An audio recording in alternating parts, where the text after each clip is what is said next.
My name is Emily. Currently, I live with my husband, Tom. However, after various ups and downs, I've thought several times about divorcing Tom once things settled down. But I've never found the time, so I'm still married to him. Our children have grown up and left our care, and our younger son has even married. I was thinking it might be time to consider divorce. Then our eldest son, John, brought home his fiancée, Catherine. I look forward to getting along well with her. I remember her mother-in-law saying that she firmly grasped my hand. Seeing her smile cutely, I thought it was natural for our son, John, to like her. Not only John, but also my husband, Tom, seemed to like her. Really, Catherine is such a wonderful girl. We only have 2 sons, so it feels like I finally have a daughter, which makes me happy. Seeing my husband smiling and stretching his nose toward Catherine, I couldn't help but sigh. The main reason I want to divorce him is his bad behavior toward women.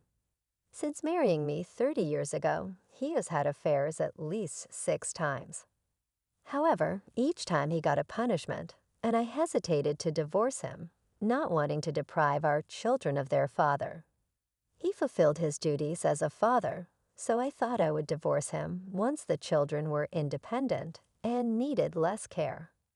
But since then, he hasn't had an affair, so I haven't brought up the divorce. Part of this is due to my business at work, so the delay in discussing divorce is partly my fault. However, that doesn't mean I never expected Tom to do something outrageous. One day, he said, "Hey, Emily, I think it's better if Catherine and John live with us. You know, Catherine has lost her parents and doesn't have any relatives to rely on. So as her in-laws, why don't we support her like her second parents?" Hearing this, I tilted my head and wondered, what are you talking about? He usually takes the stance of, don't involve me in troublesome matters. He listens well to our 2 sons and acts as a father, but he becomes difficult when I try to consult with him. It seems the same at work. We work at the same place, so I occasionally see him. He dislikes doing tasks other than what he planned.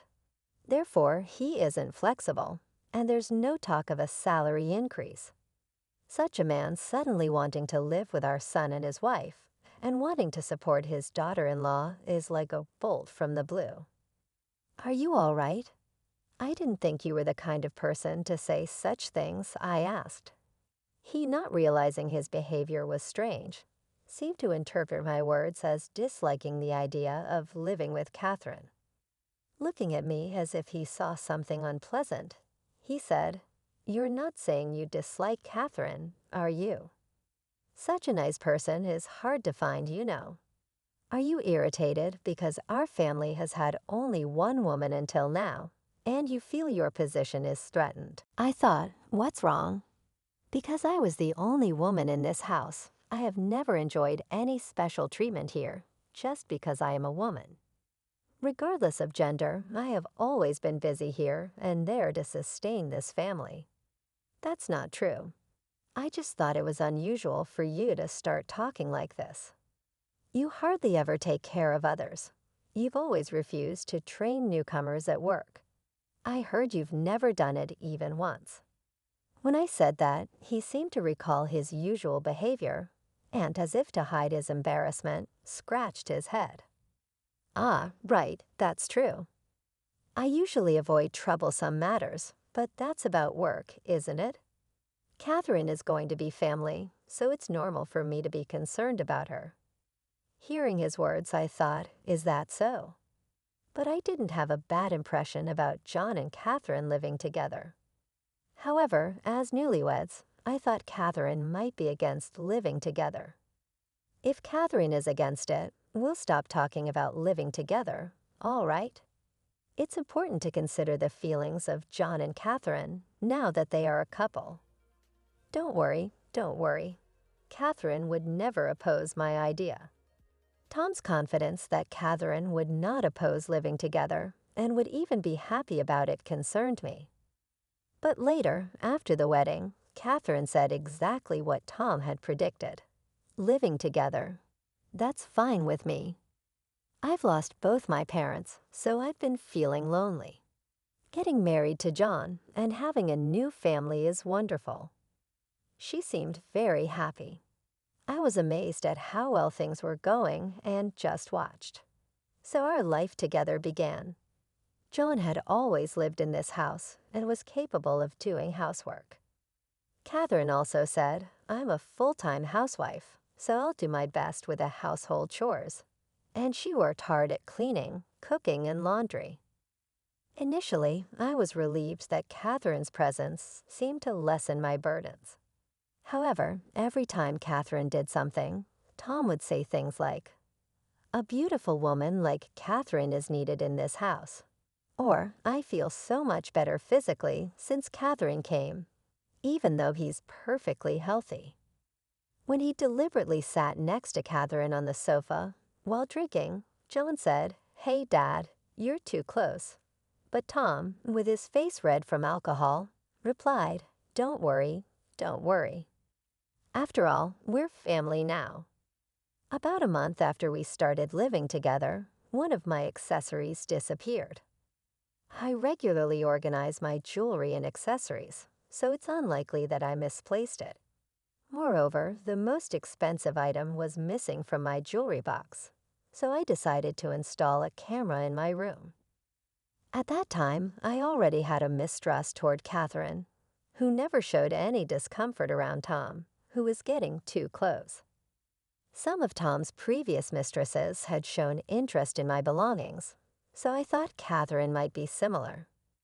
After a while, a second piece of jewelry went missing. When I checked the camera, Catherine was indeed caught on tape. However, when I confronted Catherine with the footage, she burst into tears and collapsed on the floor. This is awful, mother-in-law. I was just organizing your room and got curious about the pretty jewelry.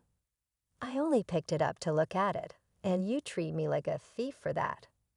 Whether she was truly crying or just pretending to be a victim, I wasn't the type to be easily flustered. If you just picked it up, then why is it missing from the container? Where did the jewelry you handled go? I asked calmly. She cried even more, and it seemed she thought crying wouldn't work on me. But then she looked for help from someone else as she planned. Tom, hearing her cries, came rushing in.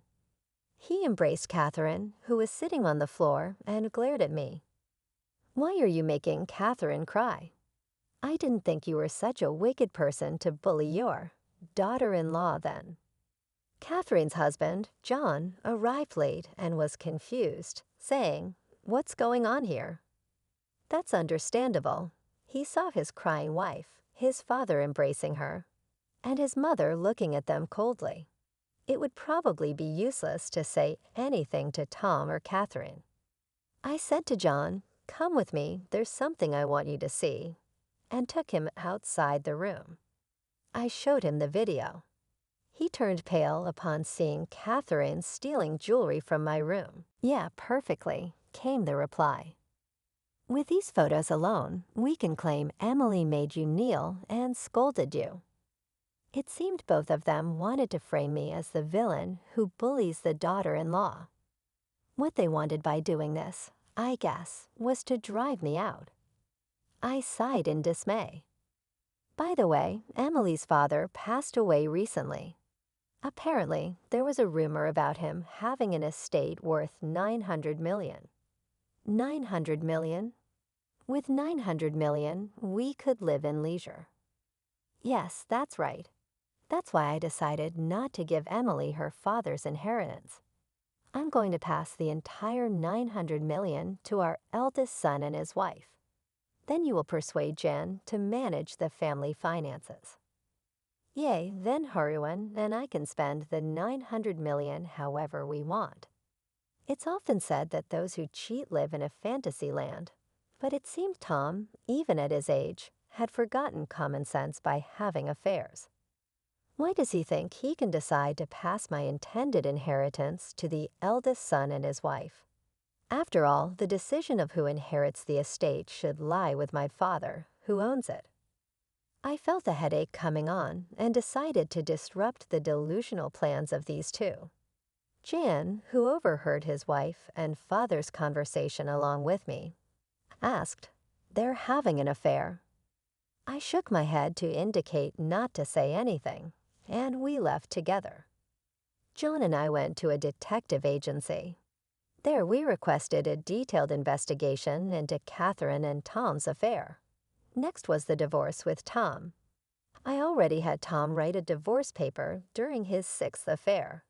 Since he hadn't cheated since then, there was no need to submit it. Until now. I had intended to discuss it with Tom, but with our second son's marriage, our eldest son's marriage, and my father's funeral, we never found the time to talk. But this time, I was determined to submit the divorce papers. I filled in my part and quickly submitted the complete divorce papers to the office. Then I decided to leave the house. When I said I had a long business trip, Tom didn't try to hide his eagerness for me to leave, as if I was a nuisance. Wondering why I married such a person, I stayed in a hotel near my company. I reluctantly asked Cheyenne to do a difficult task, to set up cameras in the house and later retrieve them. Though I requested the detective agency's help, having more evidence was never a problem, so I decided to also record their interactions at home. As a result, after my father's 49th day memorial service, the lawyer informed me that I inherited all of my father's estate. Tom, who insisted on accompanying me and never left my side, couldn't stop grinning when he heard the inheritance was mine. It's amazing how humans can show such blatantly greedy faces. Then, as soon as Tom brought me home, he told everyone to gather in the living room. Seeing that my eldest son and his wife had gathered, Tom pompously began, "I'm giving all the inheritance to the eldest son's family. This is a command from the head of the family. No objections allowed." Hearing this, Catherine, thinking her affair with Tom was still a secret to her husband, looked at John and said, looking forward to the deposit, "I'll manage the inheritance for you since you're busy." Her insincerity was blatant. John replied, "What are you talking about? Inherited wealth from parents doesn't become joint property of the couple. Dad can't just decide what to do with the wealth Mom inherited." Catherine, apparently unaware of inheritance laws, was shocked and froze. Tom, too caught up in his affair and forgetting common sense, embarrassingly argued, "That can't be. I am the head of the family, the master of this house. My orders are absolute." To this, I replied, "Oh, I sold this house. Can you leave by the end of the month?" Tom's eyes widened as he looked at me. "Sold it? My house? Since when did this house become yours?" "This house was inherited by me from my grandfather, and it was never yours. Besides, you've never once paid the property tax, have you?" Tom tilted his head, puzzled. Property tax? His mind seemed filled only with thoughts of his affair, devoid of any other knowledge. I thought it was okay since he showed affection to our two children, but that wasn't enough. After all, he went as far as to have an affair with his own son's wife. No, the truth was even worse. John and I both know that you two have been together since before John's marriage, and you married him to get close to me without raising suspicion to live together in this house. How did you? Why would you think that about me and Tom?" Catherine seemed genuinely shocked, but I couldn't understand why she thought she wouldn't be caught. I've already squeezed almost everything out of Tom from his past 6 affairs, so I don't need anything more. "If you want a man who's like burned out ashes, go ahead," I said to Catherine with a smile. John, standing next to Catherine, said, "I'm going to claim alimony from Dad and Catherine. It's my right, given the betrayal I've experienced." "Wait a minute, where is the proof that we had an affair?" "Oh, you think we did all this without any investigation?" I threw the photos taken by the detective agency, including those inside the house, into the air, scattering them around the living room. Upon seeing the photos, Catherine screamed, "So make sure you take responsibility for your actions. Ah, and if you don't leave this house by the end of the month, I'll have to call in people who practice martial arts among my father's subordinates to make you leave quietly," I said, walking away. I left the house with John. My divorce is already finalized, and I've referred John to a good lawyer, so his divorce should be settled soon. I thought it was over, but the next day when I went to work, surprisingly, Tom was causing a scene in front of the president's office, being restrained by other employees. I'm the president of this company. My father-in-law was the president of this company, right? He didn't have a son. So as his son-in-law, I'm the next president, right? You all will regret not welcoming me as your subordinate. Anyone who doesn't follow me is fired," he shouted. I was dumbfounded. Noticing me, the vice president approached and asked, "President, what should we do with this guy?" Hearing this, Tom exclaimed in shock, "President?" and looked at me. "Why is Emily? You're a woman, right? Female presidents are common everywhere. Besides, I was trained by my father to be his successor from a young age. And unlike you, I can do the job," I responded. "You were always a problematic employee, but I never thought you'd cause such a disturbance. You seem to have damaged some equipment too. You'll be on disciplinary suspension for a while. I'll inform you of your final dismissal later." As I said this, he tried to cling to me. "Don't say that." After that, Catherine dumped me.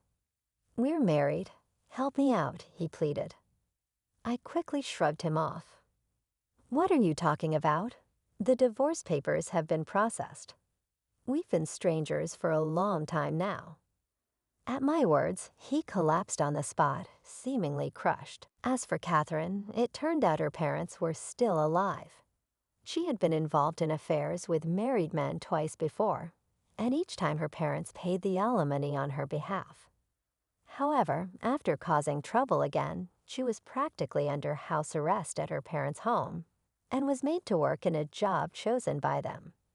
As for Tom, he had spent most of his savings from his bachelor days and most of his income after marriage as compensation to me, leaving him penniless.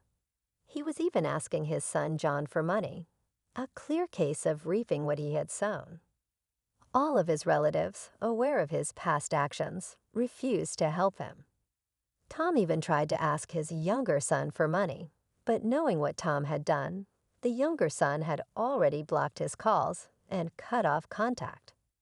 I quickly cut off contact too and removed Tom from the company. In the end, he borrowed money from dangerous sources and then disappeared. Now my life is finally secure.